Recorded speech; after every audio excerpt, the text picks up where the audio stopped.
Tonight on News 5 Live, a sad day for the legal fraternity.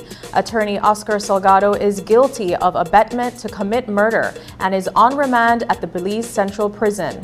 Meanwhile, his colleague Attorney O.J. Elrington is charged for rape and granted bail. The Briceño administration presents the 2024 budget, and the BSI explains a pivotal ruling in the High Court earlier this week. These stories and more coming up on News 5 Live.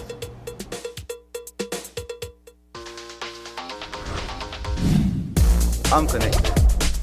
Yo. I'm connected. We're connected.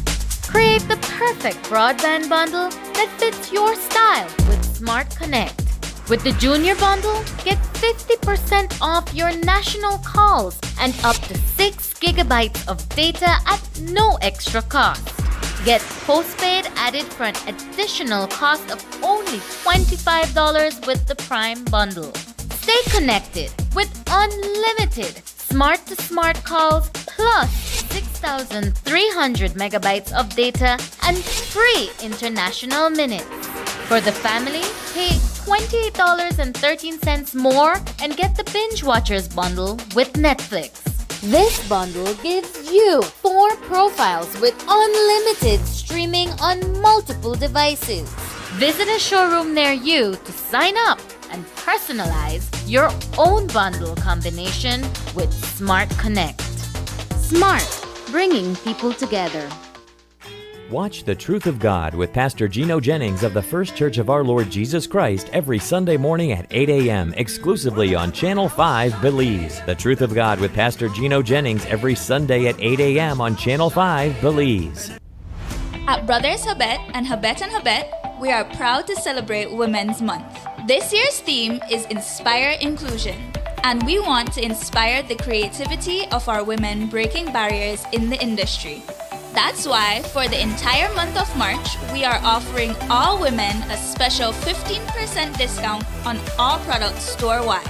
Whether you're a professional, a DIY enthusiast, or just looking to tackle home improvement projects, we have everything you need to get the job done and service that's second to none. So stop in, call, inbox, email, or WhatsApp us today. Happy Women's Month from all of us at Brothers Habet and Habet.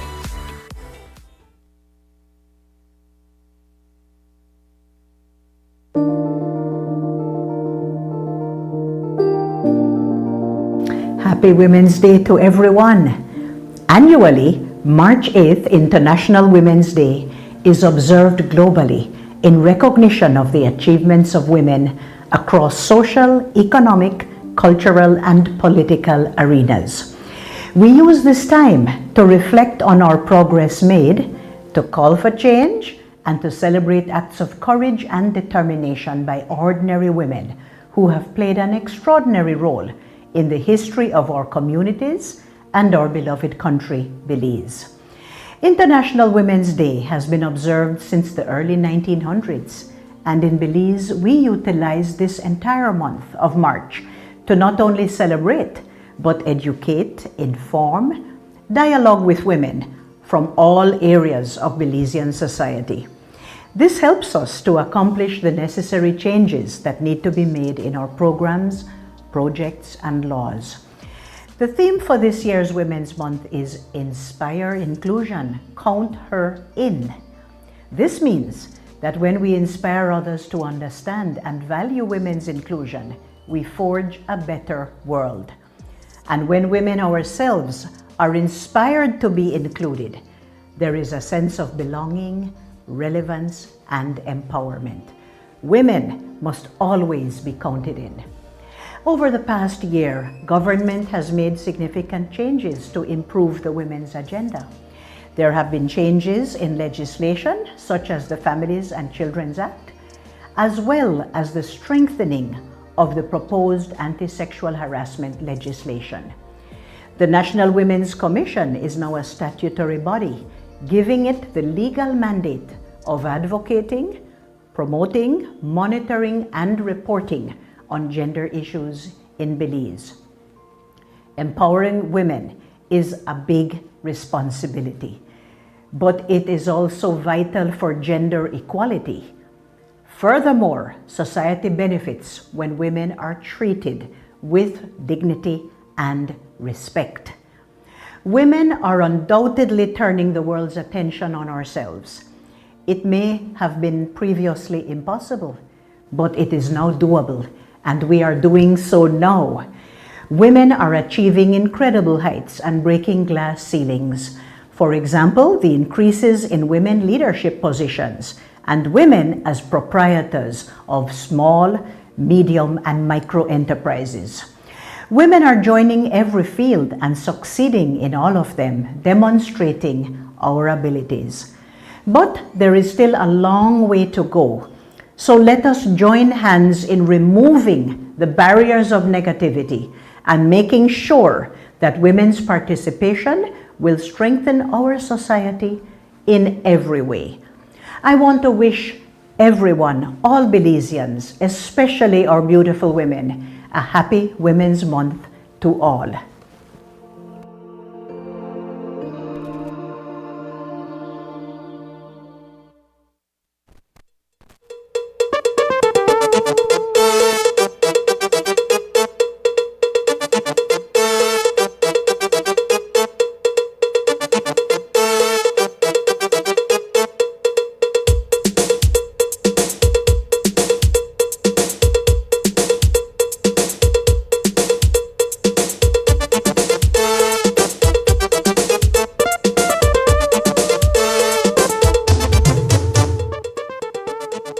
Good evening. Welcome to News 5 Live for Friday, March 8th. I am Carla Ayers Musa. Defense attorney Oscar Salgado has been found guilty of abetment to commit murder in an unprecedented ruling handed down by High Court Justice Nigel Pilgrim. Justice Pilgrim determined that Salgado had attempted to hire a gang member to carry out the murder of Marilyn Barnes, who had filed a complaint against him for unethical behavior. The judge found that the prosecution's main witness, Giovanni Ramirez, was truthful and reliable. News 5's Hipólito Novello was in court and has the following story. From defense attorney to convict. Mr. Salgado, do you want to say something? You said you would say at the close of the trial, sir. Tonight, defense attorney Oscar Salgado is sitting in a jail cell at the Belize Central Prison. This is after High Court Justice Nigel Pilgrim handed down a historic verdict. Salgado was found guilty of abetment to commit murder. Let's just say justice was done. I don't know of any other case. I've been here 23 and a half years. Salgado is facing up to 7 years behind bars based on precedents. He attempted to hire Belize City gang member Giovanni Ramirez to murder Marilyn Barnes, who had made a complaint to the General Legal Counsel against Salgado for unethical behavior. Ramirez was the prosecution's main witness, and in his ruling, Justice Pilgrim determined that Ramirez's evidence was truthful and reliable. He accepted the statement of Giovanni Ramirez. He found him to be truthful in his statement, and that what was stated in that statement sufficed to prove the charge beyond a reasonable doubt. From our records, this is the first time that a practicing attorney has been convicted of such a crime. In November 2023, after chastising the media, Salgado said he would comment when the trial concluded. So what is it that the media want to ask me to comment upon a case? What is it that the media want to ask me to comment upon a case that is before the judge? To comment upon a case that is sub judice? I am not afraid of the media. I have nothing to hide. What I want you people to understand is to respect the privacy of citizens, respect my privacy, and I don't want to see you back at this court until the case is finished. When the case is finished, I will give you an interview and I'll tell you what I think. Salgado appeared in court in casual clothing. During the judgment, he stared away from Justice Pilgrim, who pronounced him guilty. He had no words for News 5 while being escorted to a waiting prison van at the end of the session. Mr. Salgado, do you want to say something? You said you would say at the close of the trial, sir. Mr. Salgado, how do you feel about the verdict today that you've been found guilty of abetment to commit murder, sir? Any words for your family? Will you appeal, sir? Will you appeal, sir? It would not be unusual for Salgado to appeal the verdict. However, the DPP, Sherilyn Vidal, says it will be difficult. Is there any indication from Mr. Salgado's attorney that they would appeal this matter? I don't think they'll be giving me that indication, but I'm certain that he will. I'm also certain that he'll find it very difficult, from what I heard, to succeed on an appeal. Attorney Richard Dickey Bradley, who sat in a courtroom, described today's event as, quote, a sad day. What happens now, obviously, will not be able to represent the people, the accused in the Bladen 12. That is true. They'll have to make arrangements to be properly represented. Sir, what is the penalty, the sentence that he faces? I understand Well, the maximum under the law is that he can get life imprisonment. Salgado was represented by attorney Adolph Lucas Sr. He is to reappear in court on April 29th for sentencing. Reporting for News 5, Hipólito Novello. It's been several weeks since we broke the story of an incident that allegedly involved a prominent Belize City attorney who stands accused of raping a pair of women. Tonight, 42-year-old Orson Jerome Elrington, better known as OJ, is out on bail after appearing before the lower courts this afternoon. His arraignment followed a single charge that was brought by the DPP's office in respect of a criminal report made against him. It is alleged that he raped a woman on the night of January 12, 2024. Shortly after midday, Elrington was escorted to the Queen Street Police Station where he was processed. 2 hours later, he was taken to the Magistrates Court on Coney Drive, where he was arraigned in the courtroom of a senior magistrate. Earlier today, we caught up with Director of Public Prosecutions, Sherilyn Vidal, who spoke briefly on the matter. I met with the complainants in the matter, and based on what they said to me, we did additional work, and it was at the end of that process that we were in a position to make a decision. Meanwhile, in the lower court, Elrington was accompanied by his father, Hubert Elrington, and fellow attorneys Norman Rodriguez and Michelle Trapp. The senior magistrate explained to Elrington that due to the nature of the offense, she will not take a plea. When the prosecutor was asked if he had any objection to bail being granted to the accused, he raised no objection.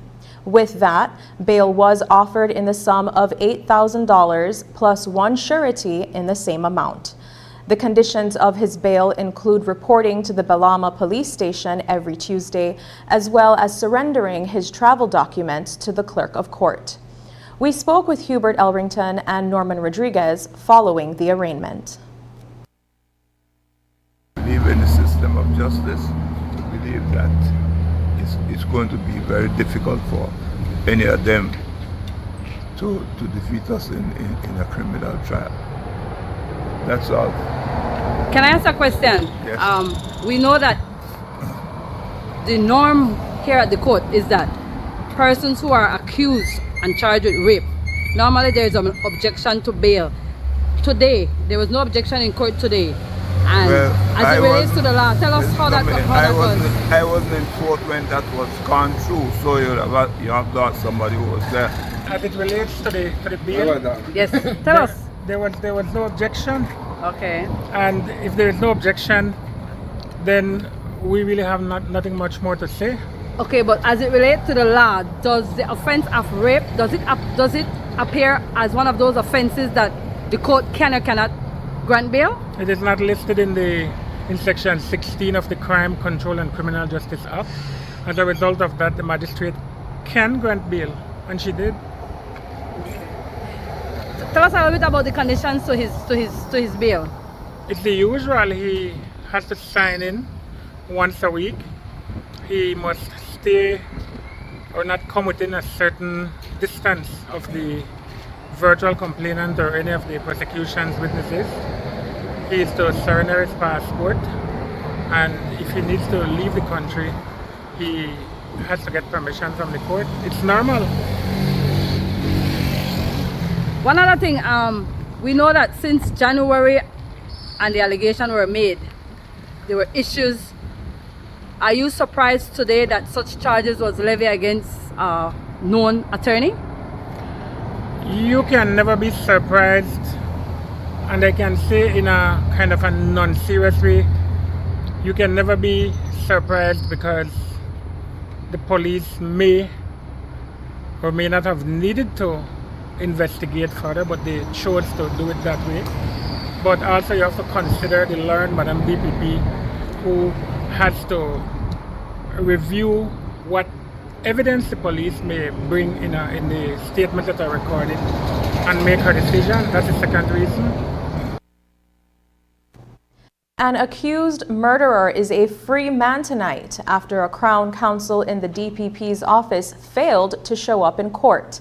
As we reported on Thursday, Sean Herculer saw the charge dismissed by Justice Derek Sylvester because no one from the Office of the Director of Public Prosecutions appeared in court. Herculer was accused of fatally stabbing Miguel Zaiden in November 2021.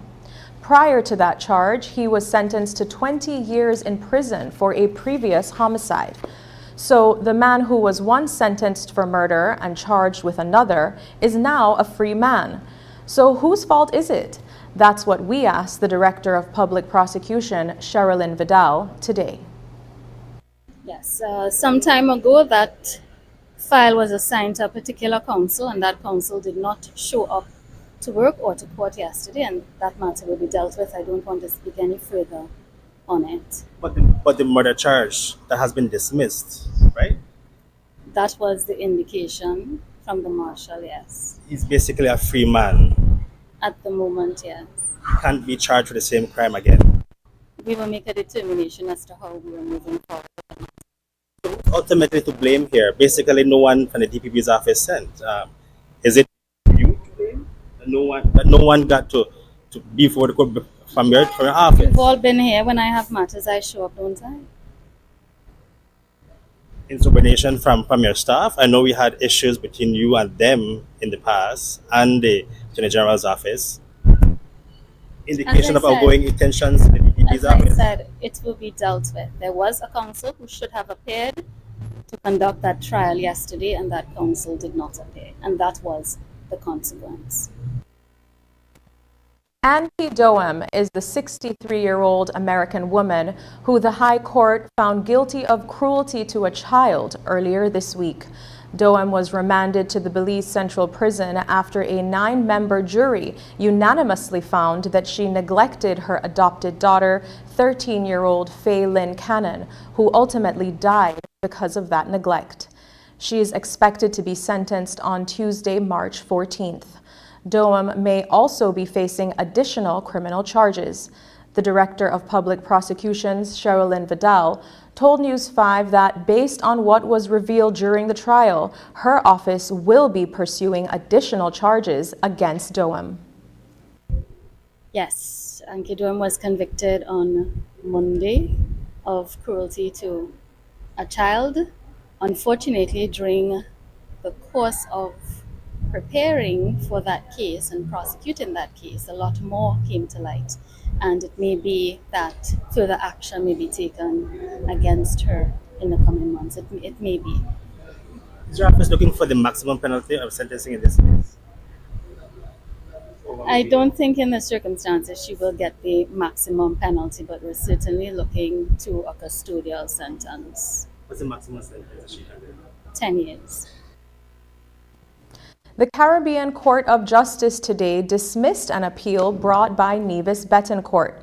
He is the man who was convicted of the murder of Jose Castellanos. In July 2017, Castellanos was shot inside a restaurant in Santa Elena town.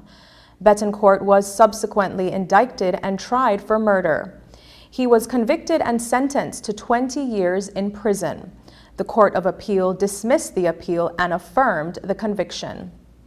Betancourt appealed to the CCJ on the ground that the Court of Appeal erred in upholding the trial judge's rejection of the defense of self-defense. The trial judge accepted the case for the prosecution, which was that Betancourt entered a restaurant, shot Castellanos twice before Castellanos chopped him with a machete. Betancourt continued to shoot Castellanos, who left the restaurant and thereafter died. The CCJ ruled that Castellanos did not act in self-defense, but rather that he was the aggressor.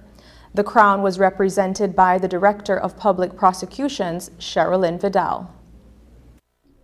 Yes, I had to unfortunately come out of court to go to receive that that judgment, and the appeal was dismissed, and the conviction was affirmed. On what grounds was it dismissed?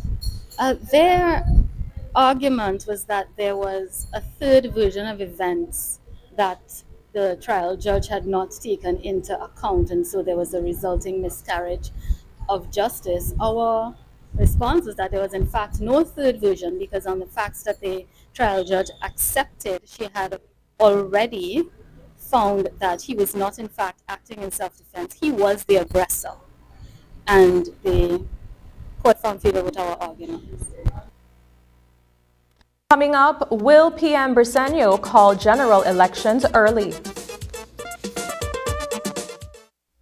Hello, friends. I'm Dr. Bob Roberts with another 60-second sermon from God's Word.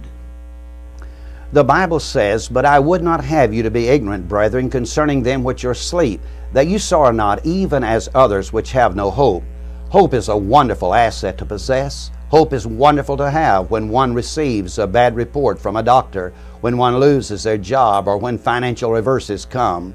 Hope has a way of motivating us to attempt the impossible, to believe in the unbelievable, and to endure the unbearable. It was once said that when Alexander the Great would prepare to go into battle, that he would give all of his earthly possessions away. And on one occasion, someone asked him why he did that and not keep at least something for himself. He said, "Oh, I always keep one thing for myself. I always keep hope." Hope was the most treasured possession, because he knew that if he survived the battle, that with hope he could regain all that he had given away. When life seems impossible and your hurts are overwhelming, cling to hope and look to Jesus Christ. For those who believe in Him sorrow not as those who have no hope. It is truly a hope that reaches out into eternity. Today's 60-second sermon has been presented by Christian Foundations of Faith in cooperation with the Baptist churches in your area. For more than 30 years, CAM2 has been a supplier of premium quality lubricants to distributors across the U.S. and abroad. With its roots in auto racing, the brand began as a joint venture by Sun Oil Company, General Motors, and Roger Penske to develop a superior performance motor oil that propelled Penske Racing to a victory in the Indy 500 race. Turning its success on the track into confidence on the road, premium CAM2 lubricants were developed and offered to consumers as do-it-yourself automotive products beginning in 1975. Beginning modestly with just a few items, the brand has grown tremendously and now offers hundreds of automotive, industrial, commercial, and performance products to its customers across the U.S. and around the world. Superior quality, outstanding value, unmatched service. At CAM2, we're committed to you.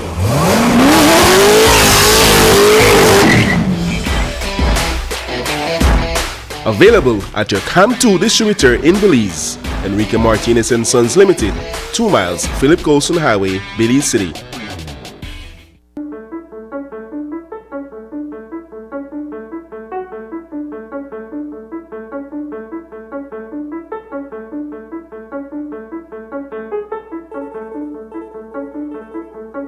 When the police department is taking firearms off the street, those firearms are not then diverted, but we are in fact destroying them.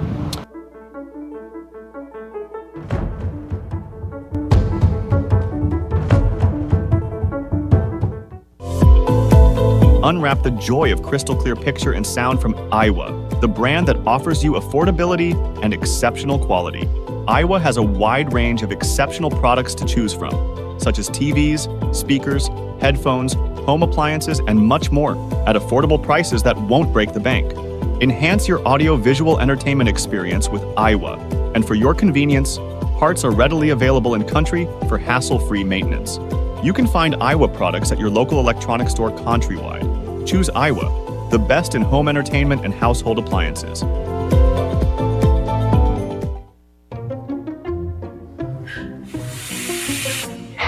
Tell me, what about our owner today? I recently done a Red Gal video. I get more views than Harriet. And you know one person had the nerve to post that I not even a Red Gal? I mean, like, what that mean anyway? Well, here what about me? Every time I go buy meat pie, and I go, so, nothing in there. Nothing. So this is my issue. I over 18. I don't want no one artist. And you could believe my man still expect me for wash dishes? I'm not got time for that. I don't want for dishes. Yes. And you, sir? Well, I don't really got their kind of problems, you know. Ever since I switched to DJ and signed up for my unlimited postpaid plan, life stress-free. Nothing bother me or my connection no more.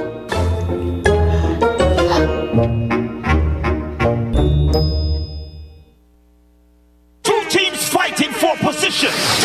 fighting for a city.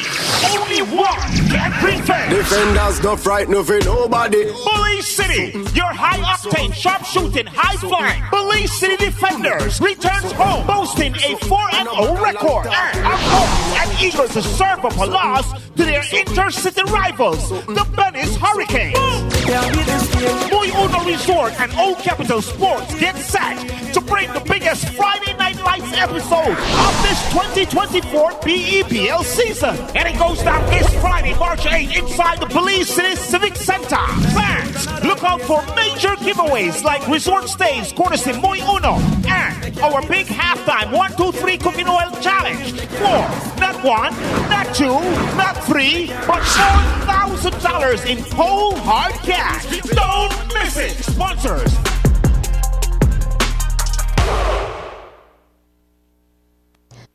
Morning, during a sitting of the House of Representatives that succeeded a landslide victory at the polls in the recent municipal elections, the Briceño administration presented the 2024 budget.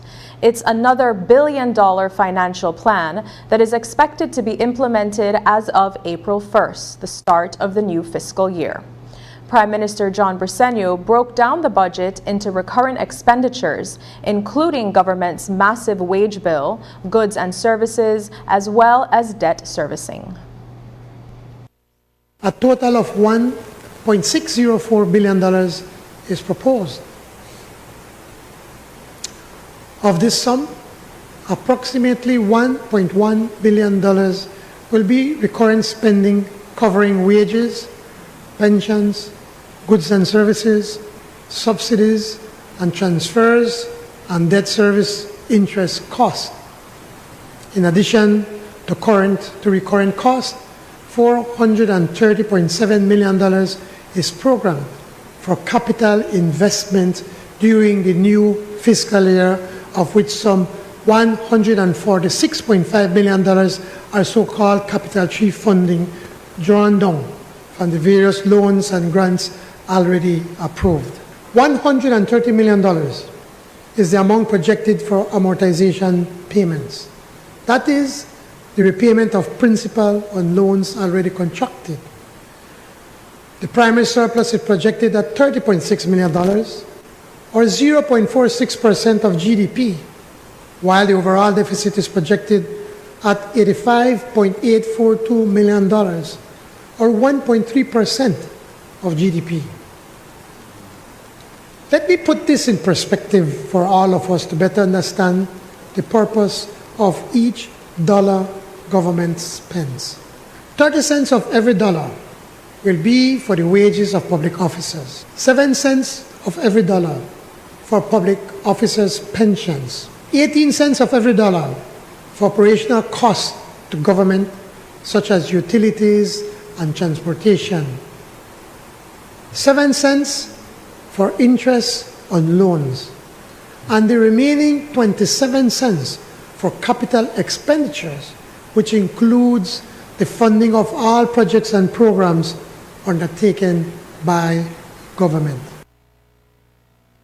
Briceño then proceeded to emphasize that of every dollar government earns, only 23 cents is invested in social programs and infrastructure projects. He also spoke on public investment programs, including the expansion of national health insurance. In effect, 73 cents of every dollar simply keep the machinery of governance running, leaving 27 cents of every dollar for programs and projects. Now, when we took office in 2020, the percentage of total spending available for programs and projects was at 23 cents on the dollar spent. In just 3 years then, we have managed to shrink government's operating costs by more than 5%, allowing more money to finance programs and projects that will benefit the people. To a sampling of the principal capital projects that will be included in this year's public investment program, of course, these all line up with Belize's medium-term development strategy, as well as the overarching goals of Plan Belize. $35 million to fund the continued expansion of NHI.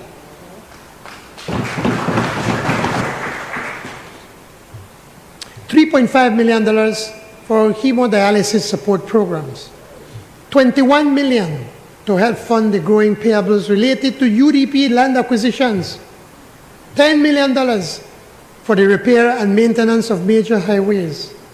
$7.5 million to support the ongoing expansion of solid waste transfer stations. $6 million for low-income homes and housing repairs. $5.7 million for another phase of the PSW Golston Highway rehabilitation. $4 million for the upgrading of the Guinea Grass Road, the paving of the road, Abimai. Yes. The Prime Minister only focused on two primary areas, including health, during this morning's budget presentation. PM Briceño also spoke about the recent breaking of ground for the construction of the San Pedro General Hospital. He also spoke about Cambe's involvement in funding assessments of existing health facilities across the country. Now, turning to my favorite minister, the Minister of Health.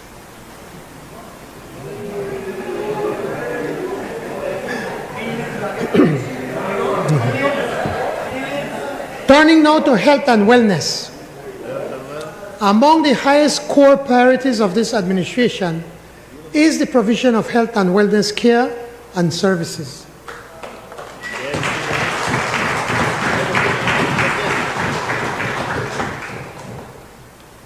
Based on this conviction, so many massive investments are being made across the public healthcare system.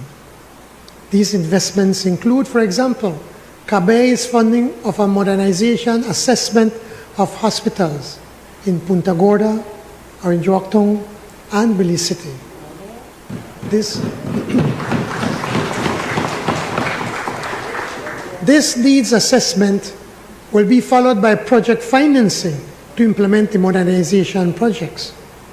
Only last week, accompanied by the AIR representative and our mayor of San Pedro, we broke ground for the new hospital in San Pedro and Bernisky.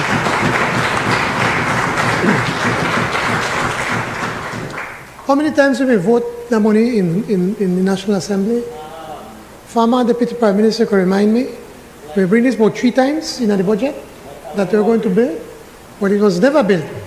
But this government, through the cooperative program with Taiwan, government will invest $33.4 million in a first-class, fully equipped hospital.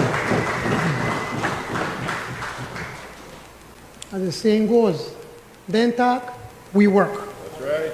Then promise, we deliver. Tonight, Prime Minister John Briceño is celebrating victory in 8 municipalities following Wednesday's municipal elections. He says that the results at the polls indicate that Belizeans continue to support Plan Belize. PM Briceño thanked voters for coming out to exercise their democratic right. So, will Prime Minister Briceño call the general elections early?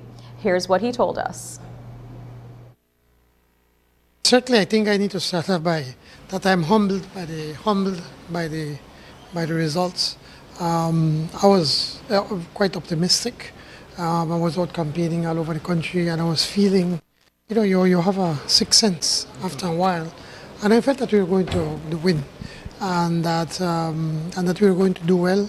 And what I did not expect was to have done so well, that the margins increased. It's almost unprecedented to hear that after 4 years in government, that your approval ratings usually, 99 out of 100 is starting to go down.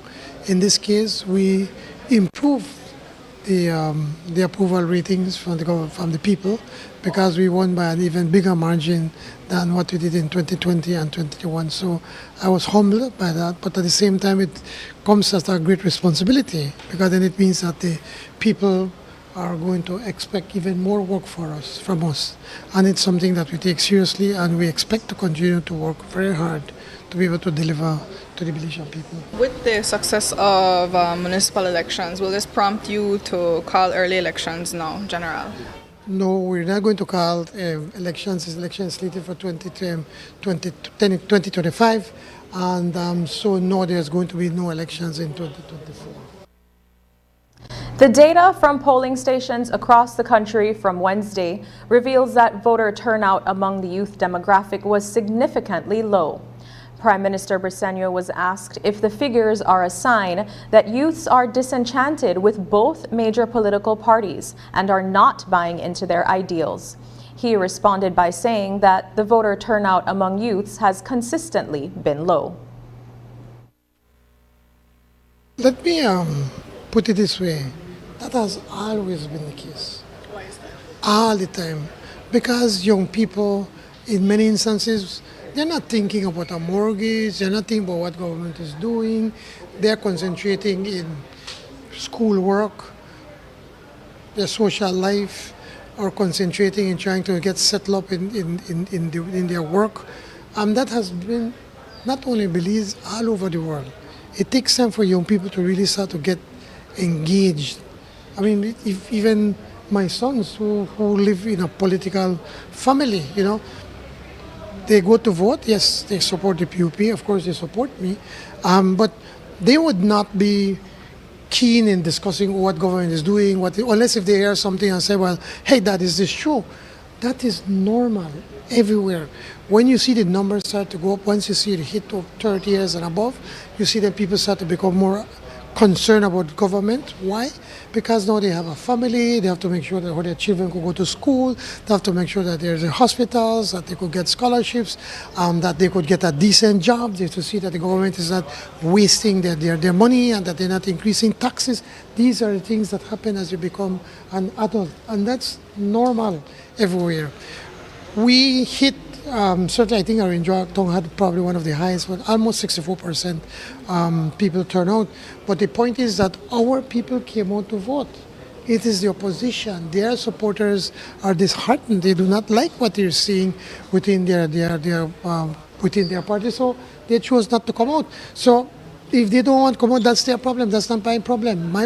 My challenge is to ensure that our people come out to vote, and our people came out in record numbers to support the People's United Party government. The People's United Party is also celebrating victory in Belmopan. This is the second consecutive municipal elections in the capital city that the PUP has secured. Only this time around, the results reveal that the United Democratic Party has made some gains in that municipality when compared to the March 2021 results. PM Briceño was asked if PUP Area Representative Oscar Mira should be concerned about John Saldivar's candidacy in Belmopan for the 2025 general elections, given the figures.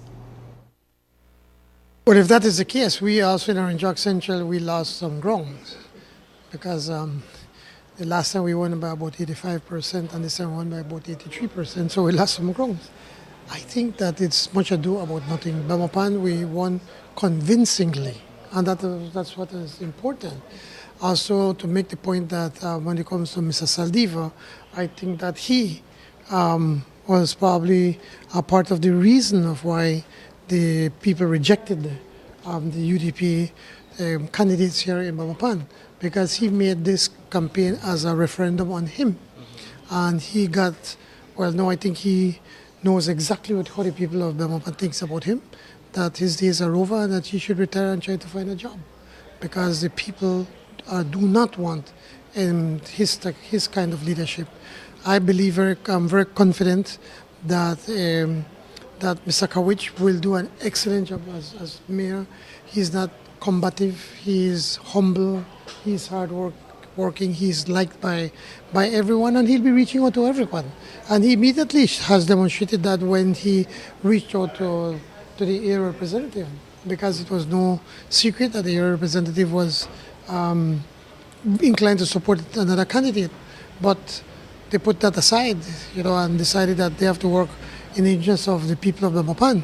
And so we saw the results of that partnership.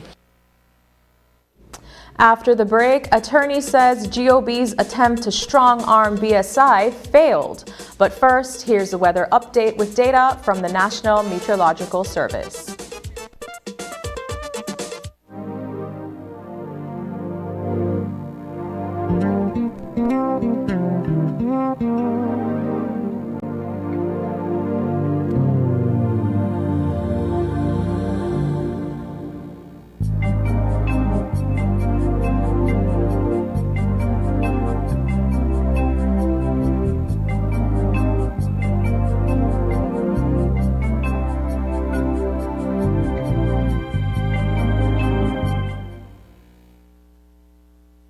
My name is Denise Castillo. I'm a singer, writer, performer. I like experiment with different music, but primarily reggae dancehall with a little hint of R&B. I was contacted. I was told about the program if I would be interested. I thought it was something very intriguing and something I should jump on, especially at the moment I was in my career. One of the benefits I would say would be becoming more marketable in the sense of creating a logo, and my logo is peace sign. So I really like that we dived into that, and as well we put some adjectives to describe what my whole vibe as an artist is. In my merch, I started to do the merch with the program, so that was definitely something that has directly impacted me during the whole program.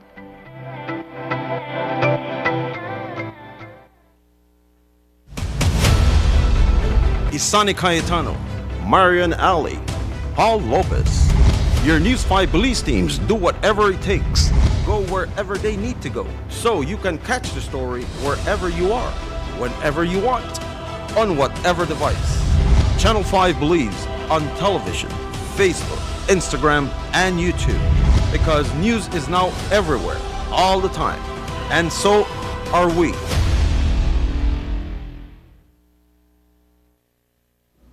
Earlier this week, the High Court handed down a judgment in the case of Belize Sugar Industries Limited and the Corozal Sugarcane Producers Association against the Attorney General, the Sugar Industry Control Board, the Minister of Agriculture, and the Controller of Supplies. This was in direct relation to a claim that the two entities had successfully presented after having filed for an injunction. That injunction was to have the amended Sugar Industry Import-Export Regulation, or a statutory instrument that was introduced in May of 2023, halted. Senior Counsel Godfrey Smith, on behalf of the claimant, held a press conference today to share the implications of the regulation had it been passed. Essentially, the court found that the regulation was unconstitutional, that it breached the claimant's rights to work, to privacy, to law of protection. News 5's Marian Ali filed this report. And the court struck down, in fact, it characterized portions of the regulations as obnoxious, saying that it did interfere with BSI's right to informational privacy, that the regulations would interfere with BSI's right to work and would interfere with its right to protection of the law, because it amounted to an overreach. The effect of the finding is that the government has used its legislative power in an invasive way, in a way that breach the BSI's right to its confidentiality and privacy of its commercial information. The Constitution of Belize allows the government to formulate regulations that interfere with a company's rights, but it must be for the greater good of the people. And even though the sugar industry is one of Belize's income earners, the court found that the regulation was the equivalent of an abuse of power. Senior Counsel Godfrey Smith explained the crux of the matter with one of the sections he argued against. The Sugar Industry Act and the Supplies Control Act already regulated export of sugar in Belize. All of a sudden in 2023, the Sugar Industry Control Board and the Minister of Agriculture brought into law a new set of regulations that had at its core two fundamental things. The first is a requirement that if BSI wish to get a license to export sugar or to manufacture sugar, it had to disclose all contracts, all, to the SICB, Mr. Osorio and his group, with all of its clients internationally. It also had to do that each time it applies for a shipping permit. There's a requirement that each time you want to export sugar, for each batch you have to apply for a shipping permit.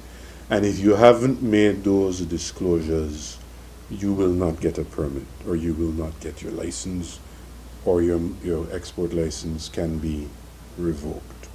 Smith explained that the regulation also sought to impose on BSI a requirement to collect from Tate and Lyle in London any fair trade premium for sugar and paid to associations. This is a matter that the claimants argued had nothing to do with them. The basis on which the claimants put forth their case was that the regulation was crafted so as to delve into BSI's private commercial affairs and to force BSI to do the impossible, that is, to pay fair trade premiums which are not paid by them, but by the London-based company Tate and Lyle.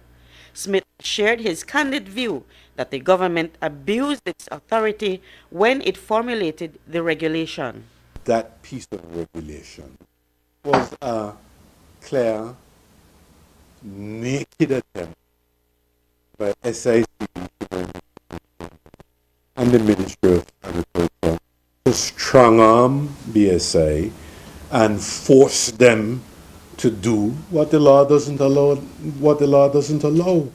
So because the disputes have been ongoing and the government obviously must favor the cane farmers because they represent thousands of voters in the industry, it will never be a case where any government, red or blue, will ever side with a commercial entity, a multinational like BSI/ASR, because they know where the votes are.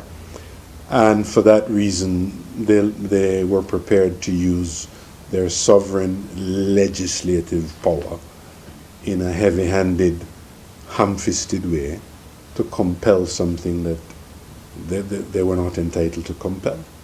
It was an abuse of authority. So nobody says you can't regulate to assist here and there if you believe there is unfairness, but that is why there is a constitution, which is the yardstick against which you gauge whether a particular piece of regulation or law has gone overboard. So you can't use force. Smith pointed to the fact that a cane farmers association would join ASR BSI on the claim is in itself an indication that the association did not trust the intention with which the regulation was drafted. One of the cane farmers associations themselves, the Corozal Sugarcane Producers Association, So I overlooked that point. It's an important point because they felt the actions of the government with this heavy-handed piece of legislation could mash up the industry, and they would be at a loss if whatever draconian penalty is imposed on BSI for failure to comply with these excessive regulations could mash up the industry, could hurt BSI. But if BSI is hurt, down would go the other associations. So that's why they joined in that claim. The regulation can still be passed, but without the sections that the court found to be unduly unreasonable, which would make the regulation ineffective in what it seeks to do. The defendants have 21 days within which to file an appeal of the ruling. Reporting for News 5, I'm Marion Ali. In March 2023, the government of Belize announced its decision to launch a commission of inquiry with the explanation that it was to modernize the sugar industry. The decision came after the Belize Sugarcane Farmers Association and ASR-BSI made presentations to the government. While the BSCFA has welcomed the idea of the inquiry, the other party hasn't.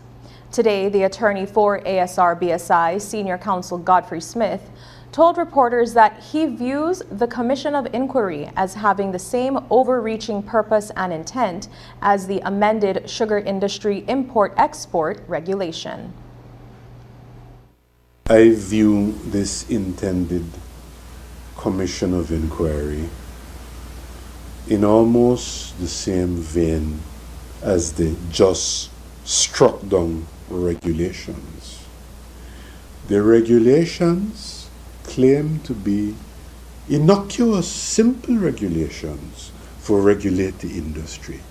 In reality, it was a disguise to cover an attempt for digging into BSI's business, we say. Similarly, it is my belief, and I stand to be corrected when I see the final terms of reference, that the purpose of that commission of inquiry will be for the same thing, to dig into BSI's guts, get it to produce all its sensitive commercial information for one purpose and one purpose only, which is to aid the BSCFA in its commercial dispute with BSI, and that would be a wholly inappropriate, wrong-headed, and improper use of the power to issue of a commission of inquiry. BSI is a private commercial entity, and the cane farmers associations, each of them, this isn't a public association. It's owned by the cane farmers. They work their plot of land, the money they get goes into their pockets. It doesn't go into any consolidated revenue fund or any public fund that would require the government to say, look, this is a deeply public matter and therefore a commission of inquiry is necessary. So it's going to be, in my view, an attempt to get at what it can't otherwise get at. And if that is the case, then certainly I would be advising BSI that it must challenge the issuance of that commission of inquiry immediately as it is issued. The Belize Sugarcane Farmers Association is demanding that the Briceño administration fast-track the work of the Sugar Industries Commission of Inquiry. The agreed deadline for the commission to be established and its investigation to commence has passed. Well, Prime Minister John Briceño says he has already explained the holdup to the BSCFA. Here's what he told us. I think that the BSCFA, if they would, and I have explained it to them, and if they want to be fair, they would understand why is it that it has not happened. It so happened that when the terms on the Commission of Inquiry was presented, I think the the minister in his haste to try to get this done quickly, there were not consultations with BSI, there were not consultations with the three other associations. There was only consultations with the BSCFA. So the Commission of Inquiry is headed by the Prime Minister. It is my responsibility to ensure that there's proper consultations by everyone. If you do not have proper consultations, then you could have one of the associations or BSI do not participate. And if they do not participate, then it's going to be a colossal waste of time and money. So to ensure that we could get it and done it, that we could get it done right. And that's exactly what we're doing. We have contacted the two persons from Brazil that has done similar work in El Salvador, and we are in the process of being able to probably sign a contract with them to be able to come, to be able to work with the other two persons that are coming in from Mauritius. So we're working on it. It's of no use to call the Commission of Inquiry and then nobody participate, then we're wasting our time. We received a brief statement from the Prime Minister on the High Court's ruling in relation to the sugar import-export regulations. Prime Minister Briceño says he's not surprised by the ruling. He added that the government will adhere to the court's decision. I have not gotten a chance to read the report, but to be honest with you, I am not surprised. And that was some of the concerns that we raised. And so we will follow the law. And if the law says that it's unconstitutional, then we will make the necessary amends. And when we return, Belize's National Suicide Prevention Plan introduced.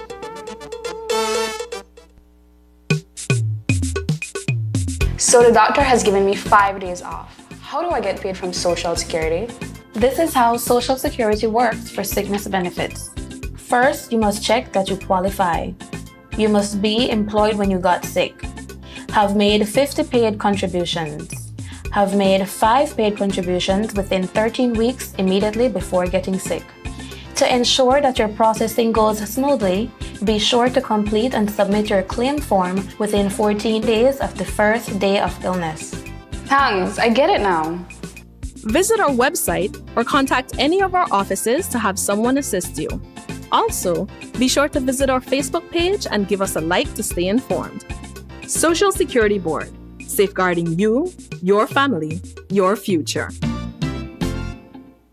Every day, we access energy for cooling, lighting, and powering our electrical appliances and devices at work and at home. During cooler months, we rely less on cooling appliances such as fans and air conditioners. However, during warmer months, as the temperature and humidity rises, we use more energy to cool our spaces, and our appliances and electrical devices work harder than they do during the rest of the year. When the months become hotter, let's all practice energy conservation. Here are a few changes that you can make to manage your energy use. Check that all appliances and electrical devices are working efficiently. Turn lights off when not in the room. Unplug chargers, appliances when not in use. Turn off fans and TVs. Use energy-saving light bulbs such as LEDs. And look for the Energy Star products when purchasing appliances and electrical devices. These easy changes can reduce energy use and costs. You can also monitor your energy use during the month by reading your meter and calculating the reading using BEL's bill calculator on our mobile app or by visiting our website. Let's all save energy. This plan, I can't leave this plan. Smart Belize! Hey there, smart thinkers! We're turbocharging your mobile experience with Smart's powered-up postpaid plans. Imagine a world where your data speeds flows faster than ever. Well, guess what?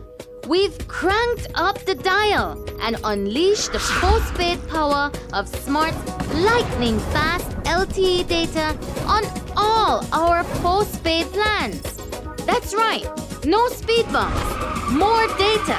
It's like having a limitless highway of data speed at your fingertips. Whether you're a lone ranger with an individual plan or a squad rolling with a group plan, everyone gets to surf, stream, and share at enhanced full high-quality speed. Switch to Smart's powered-up postpaid plans today and ride the wave of postpaid power. Visit any Smart showroom or smart-bz.com for details and make your mobile experience smarter and faster. Smart, bringing people together. I know I can't let this plan. I can't let this plan. As we told you last night, opposition leader Moses Shine Barrow is of the view that the People's United Party won in 8 municipalities because of foreign government interference and electioneering. Well, PM Briceño says Barrow needs to look in the mirror and evaluate his own leadership. He also says that Barrow's leadership is proving to be an asset to the PUP. I have no idea what he's talking about on both instances, on both accusations that he has made. Probably he must be talking about the former government that used to use openly government resources and government funds on election day. We were very clear that nobody should use a government vehicle during the entire campaign. You need to use your own vehicle, you go on your own time, you pay your own expenses. In most instances, the people that are around me when we were campaigning, I would pay the ones that are there for political work to do that. So I think that the leader of the opposition needs to start off by looking in the mirror and taking a hard look and look at where he is going wrong and what he can do to make those changes. But if you're not prepared to do that, you're bound to commit the same mistakes. And but who am I to advise him? I mean, I would love for him to continue his ways for us. We're very happy with that. Let's keep him where he is. He's one of our best assets. It doesn't matter who is the leader of the UDP. We depend on the work that we're doing. And I think that we've been doing very well when you look at the World Bank report, the IMF reports. Both of them are glowing reports on the work that we're doing. And this work that we did on our own, we did not follow the usual formulas that the IMF would give you and the World Bank in cutting costs and cutting expenses and firing people and raising taxes. We did it the right way, working with the Belizean people, inspiring confidence, opening up the economy, growing the economy, creating opportunities, working with the public officers to make sure that we can provide the necessary service for our people, continue the social programs. So it does not matter who is the leader of the opposition. Shine wants to be there. Let's put it this way, I will not object. One municipality the People's United Party is not celebrating is in San Ignacio, Santa Elena. In that municipality, the United Democratic Party won most of the seats that were up for grabs, except for one. This afternoon, Mayor Earl Trapp and his councillors were officially sworn in. Leader of the opposition, Moses Shine Barrow, was present, along with Collet Area Representative Patrick Faber and former UDP Mayor Darrell Bradley. When we asked the Prime Minister Briceño about the results, he said that he was disappointed. He believes that the PUP's area representatives in those towns should spend more time on the ground with their constituents. I must admit that I was very disappointed with the results in San Ignacio, Santa Elena, because I believe that we had a very good team. When you look at somebody like Matthew Preston, very young, dynamic man that has offered himself for public service. I was disappointed, but at the same time, it gives us a chance to look in the mirror and see where we are going wrong and what we're doing well, and to make those corrections. I think that in particularly Minister Shabat and Minister Habet can have that opportunity to take a hard look and see what changes they need to do. It's not necessarily about the machinery, because it took out the voters, but it seems that the voters were probably sending them a subtle message that probably they need to do more work or probably spend more time in their constituencies. I try to remind ministers at all times, your primary job is to be an area representative. Like I always tell everybody, I never forget that I can only be Prime Minister because the people of Orange Walk Central continue to support me. So maybe it is a good message to them, a timely one. Better you get the message now and make the changes, and not when the general elections is called. I do have the confidence that they will be able to make the necessary changes to be able to gain back the support and the confidence of the people in those two constituencies. There have been quite a few suicides over recent years and even more attempts. A lot of the incidents could have been prevented if only the victims had access to help. But the 2024-2030 Suicide Prevention Plan aims to save more of those lives that oftentimes slip through the cracks without detection of problems or despair.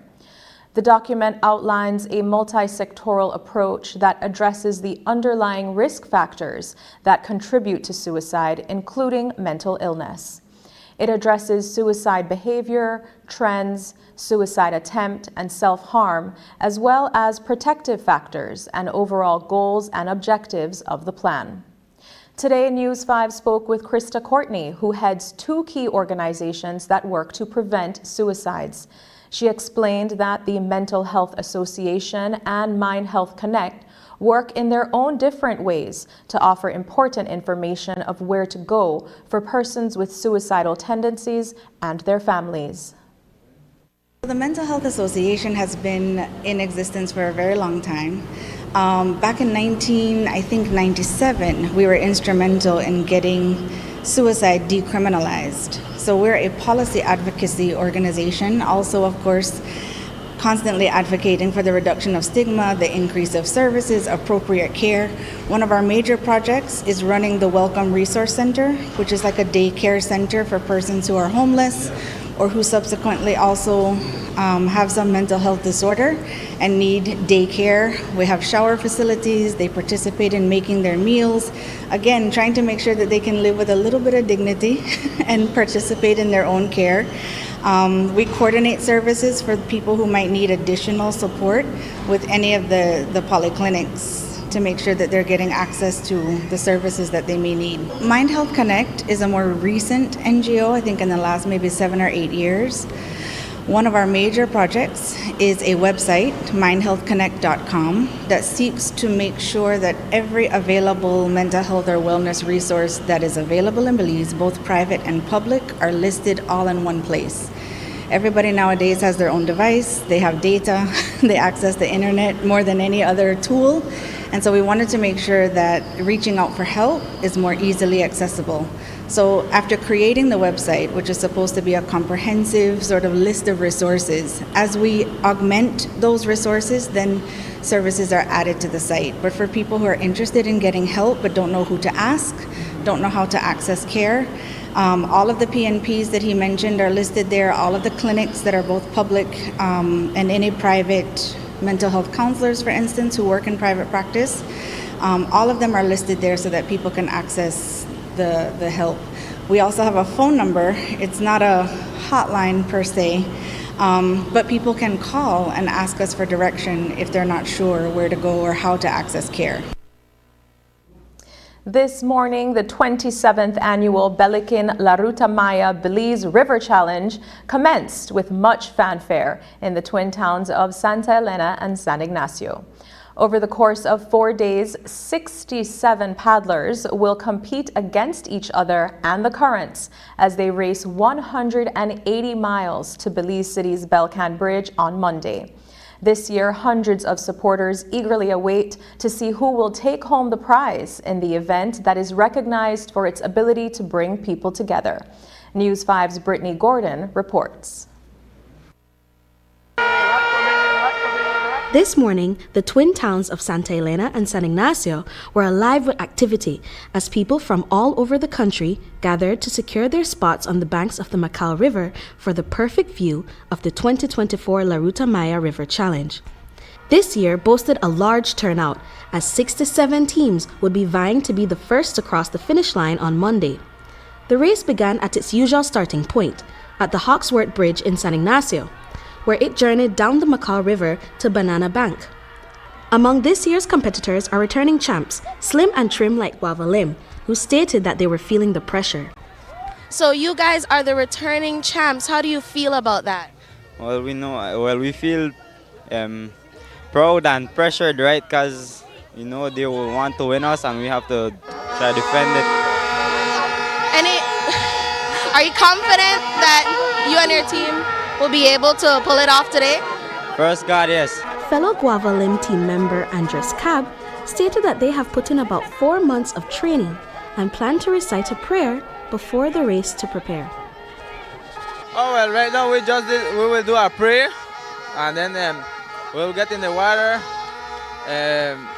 warm up, so we don't stretch no muscle when we start. As one of Belize's biggest events of the year, the race garners a lot of tourist attraction to San Ignacio. Visitors from all over the country travel to witness and participate in the activities. We spoke with team manager of first-time competitors, the Panthers, Jim Berryman, who is a past paddler himself. Berryman stated that the team is representing Bat Sub, and while they did not have a lot of time to practice, they are excited to participate. Done a few training sessions, only 2 training sessions actually. The first one was about 12 miles, second one was 37, so they're not the most experienced, but we're here to take part. All right, so are you guys confident in your performance today? Oh yes, very confident. I think we've got a good chance of the win. Yeah, we've been eyeing the trophy up, so yeah, definitely. The race not only exists to garner tourist attention, but it brings attention to the cultural and environmental significance of the river. Event organizer Roberta Harrison highlighted the significance of these assets to us. This event started as kind of a way to get people of San Ignacio together to have an event for the long weekend. How has the event elevated itself since its beginning? Well, first of all, we were looking at something to replace the one-day event, the 9th of March, the Barambles Day. Normally, small events happening, but nothing much at the rest of the day and the rest of the weekend.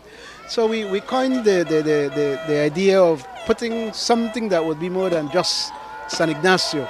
And we came up and finally agreed that we would try this 4-day event.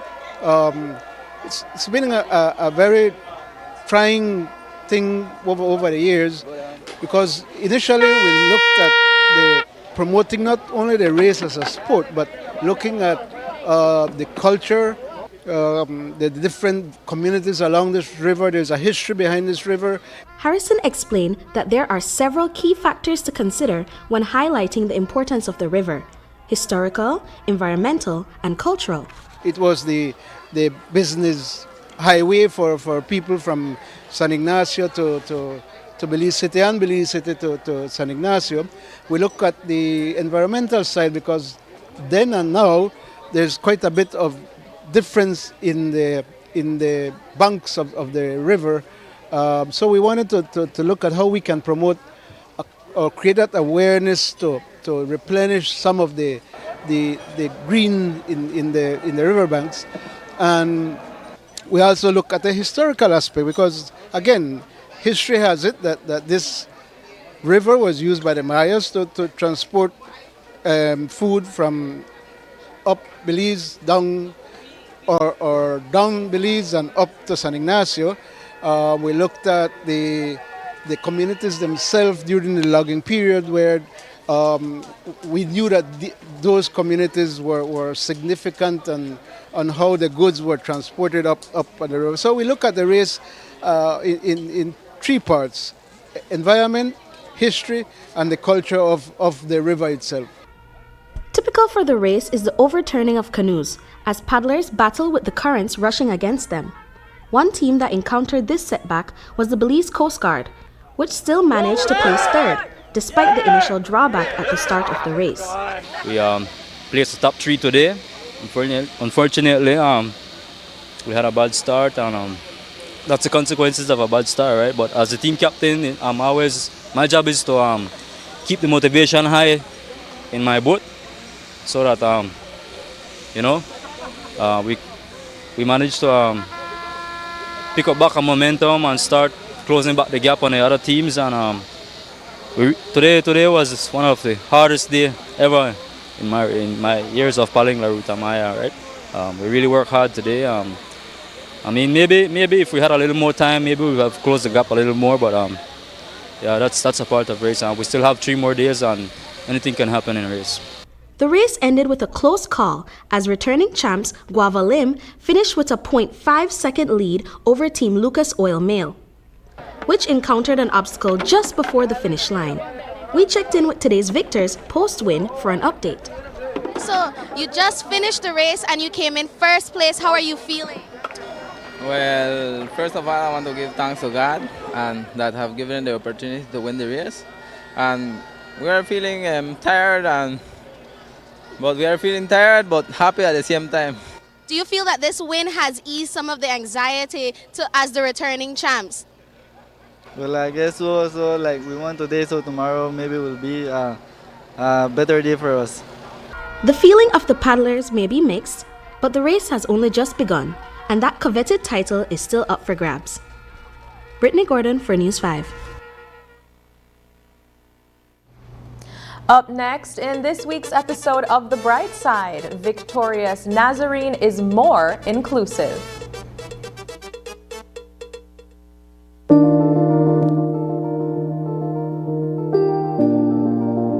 Happy Women's Day to everyone. Annually, March 8th, International Women's Day, is observed globally in recognition of the achievements of women across social, economic, cultural, and political arenas. We use this time to reflect on our progress made, to call for change, and to celebrate acts of courage and determination by ordinary women who have played an extraordinary role in the history of our communities and our beloved country, Belize. International Women's Day has been observed since the early 1900s, and in Belize we utilize this entire month of March to not only celebrate, but educate, inform, dialogue with women from all areas of Belizean society. This helps us to accomplish the necessary changes that need to be made in our programs, projects, and laws. The theme for this year's Women's Month is Inspire Inclusion, Count Her In. This means that when we inspire others to understand and value women's inclusion, we forge a better world. And when women ourselves are inspired to be included, there is a sense of belonging, relevance, and empowerment. Women must always be counted in. Over the past year, government has made significant changes to improve the women's agenda. There have been changes in legislation, such as the Families and Children's Act, as well as the strengthening of the proposed anti-sexual harassment legislation. The National Women's Commission is now a statutory body, giving it the legal mandate of advocating, promoting, monitoring, and reporting on gender issues in Belize. Empowering women is a big responsibility, but it is also vital for gender equality. Furthermore, society benefits when women are treated with dignity and respect. Women are undoubtedly turning the world's attention on ourselves. It may have been previously impossible, but it is now doable, and we are doing so now. Women are achieving incredible heights and breaking glass ceilings. For example, the increases in women leadership positions and women as proprietors of small, medium, and micro enterprises. Women are joining every field and succeeding in all of them, demonstrating our abilities. But there is still a long way to go. So let us join hands in removing the barriers of negativity and making sure that women's participation will strengthen our society in every way. I want to wish everyone, all Belizeans, especially our beautiful women, a happy Women's Month to all.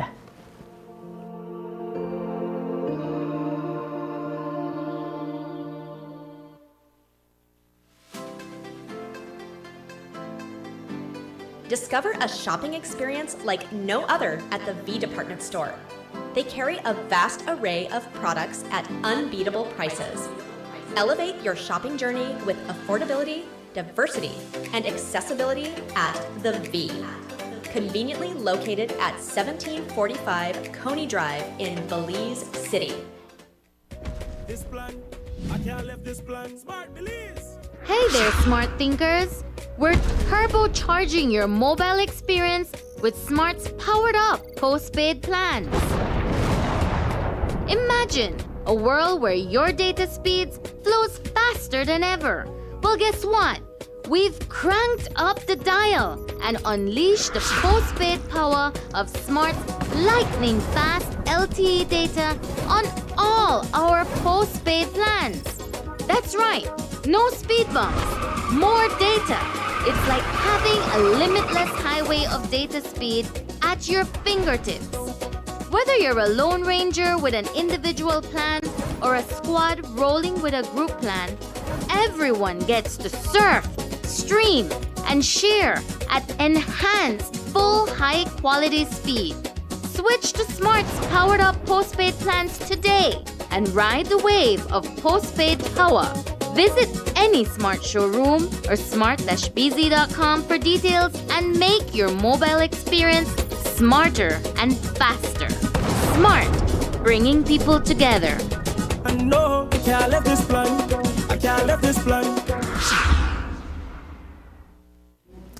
In a remarkable display of commitment to the Ministry of Education's More campaign, Victorious Nazarene School is once again in the news, showcasing the community of Sokots as a beacon of inclusivity and setting an example for institutions across Belize. In this week's Look on the Bright Side, we return to Benqueviejo, where we met another teacher doing more, this time by being inclusive. How? That's what we want you to see. On the Bright Side is brought to you by Ministry of Education, Culture, Science and Technology and UNICEF.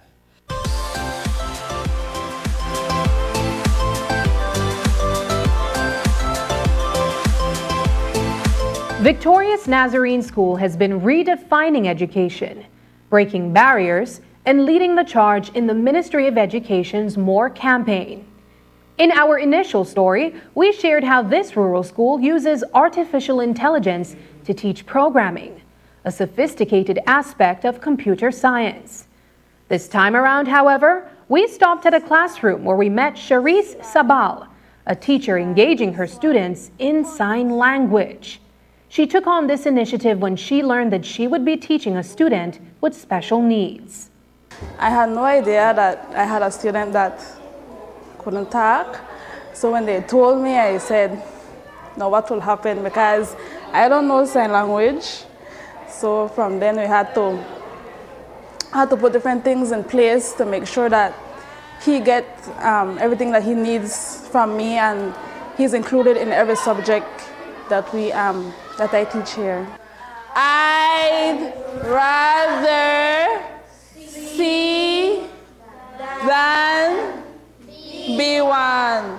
That's very good.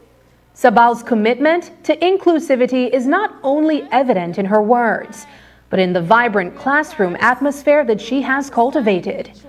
Learning sign language was not just a task for her. It was a commitment to ensuring that everyone, including her special needs student, is an integral part of the learning journey. Well, this for me was a huge task to take on. First, I had to teach myself how to sign, and then include not only him, but all the other students, because they also help, right? Because if I am busy or doing something with another student, then they'll be able to help him if needs be. Principal Shirley Humes, the guiding force behind Victorious Nazarene School's inclusive ethos, sheds light on the school's dedication to embracing diversity. We strongly believe in inclusion, and we believe that every child deserves a chance despite of their need. And like I mentioned, it's a great challenge because signing is not easy, and you need to be a specialist to be able to sign. However, that did not keep us away from not being able to take him in. What sets Victorious Nazarene apart is not just a commitment to inclusion, but the student body genuinely embracing diversity. When the Ministry of Education learned of this, it acknowledged the effort and shared that this is a prime example of doing more.